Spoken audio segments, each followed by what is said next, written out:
का जो हमारा चैप्टर है, चैप्टर नंबर 9, जिसका नाम है एलिमेंट ऑफ द सी। हमने सी लैंग्वेज स्टार्ट की हुई थी। हमने लास्ट लेक्चर्स में चैप्टर नंबर 1 को, चैप्टर नंबर 8 जो हमने पढ़ा हुआ है उसको रीड आउट किया, जो कि गेटिंग स्टार्ट विद सी था। अब जो हमारा सेकंड चैप्टर है उसका नाम है elements of the C. Elements क्या होते हैं सी लैंग्वेज में?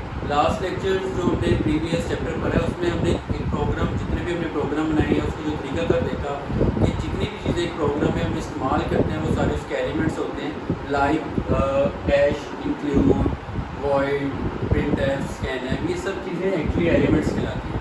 एलिमेंट्स एक्चुअली कहलाते हैं जिसे हम पार्ट्स कहते हैं, पार्ट्स और द मॉड्यूल।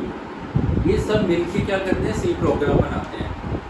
एलिमेंट्स को समझने के लिए एक्चुअली हमें आइडेंटिफायर्स का पता होना चाहिए कि आइडेंटिफायर्स क्या होते हैं। इसके नाम से पता लग रहा है आप लोगों को।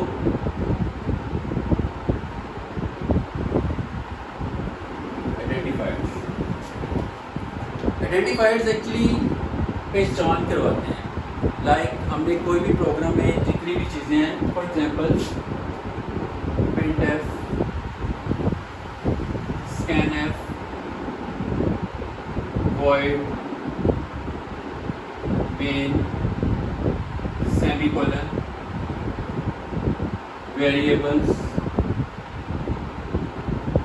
ये सब चीज़ें क्या करवा रही है? आइडेंटिफाई करवा रही है। तो सी लैंग्वेज में, सी लैंग्वेज प्रोग्राम में हम किसी भी चीज़ को जब रिप्रेजेंट करते हैं या जो भी हमारे एलिमेंट हैं, ये सब चीज़ें मिलकर सी प्रोग्राम को रिप्रेजेंट करती है। इसको क्या कहते हैं? आइडेंटिफायर्स कहलाते हैं।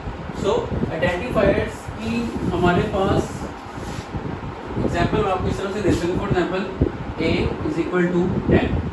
a is a variable. Variable क्या बता रहा है कि हमारे पास जो 10 है, 10 is assigned to a।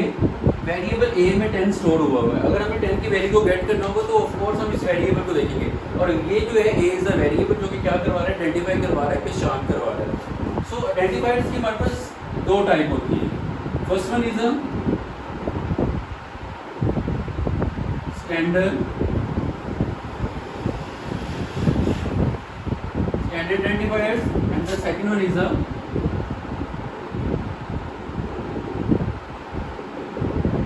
user defined identifiers. Standard identifiers ऐसे आइडेंटिफायर्स होते हैं जो लैंग्वेज बनाने वाले ने पहले से ही बना के हमें बताया होता है कि इनका काम ये है। लाइक प्री डिफाइंड मीनिंग होता है। For example printf.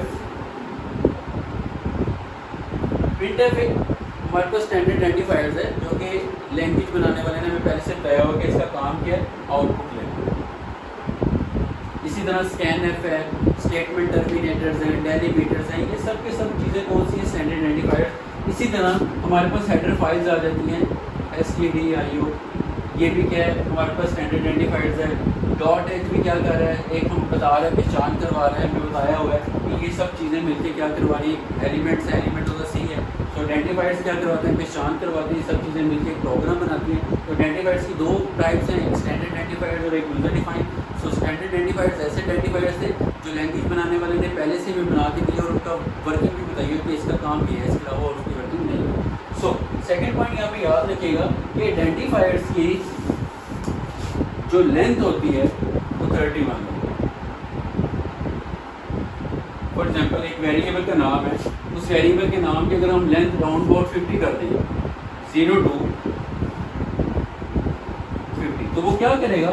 फर्स्ट 31 जो आइडेंटिफायर्स होंगे उसको एक्सेप्ट कर लेगा, बाकी उसके बाद वालों को क्या कर देगा? स्किप कर देगा। तो आइडेंटिफायर्स की पहली चीज़, आइडेंटिफायर जो होती है उनकी लेंथ होती है 31। सो स्टैंडर्ड आइडेंटिफायर्स को रीडिफाइन कर सकते हैं।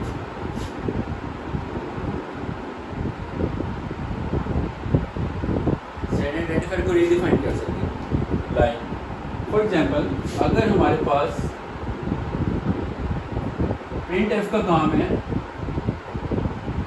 आउटपुट करना, हम कहेंगे इसका रीडिफाइन कर देगा। प्रिंटफ जो है वो आउटपुट नहीं करेगा, वो इनपुट करेगा। सो क्या होगा? वो अपने ओरिजिनल पर्पस को भूल जाएगा, उसके बाद वो क्या करने लग जाएगा? इनपुट करने लग जाएगा।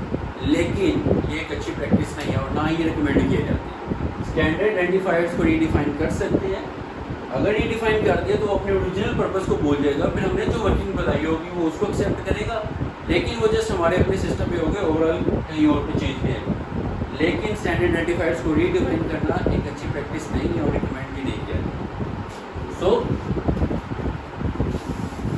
यूजर डिफाइंड आइडेंटिफायर जो इसकी दूसरी टाइप है, ये ऐसे आइडेंटिफायर्स होते हैं जो हम अपनी नीड के मुताबिक खुद बनाते हैं, यूज़र को जो ज़रूरत होती है उसके मुताबिक उसको डिफाइन करते हैं। फॉर एग्जांपल अगर हमें लैंग्वेज बनाने वाले ने बता दिया कि यार a इज इक्वल टू 10 है, हम यूज़र डिफाइंड आइडेंटिफायर्स हम क्या कहते हैं, a b c is equal to 10, x y z is equal to 11।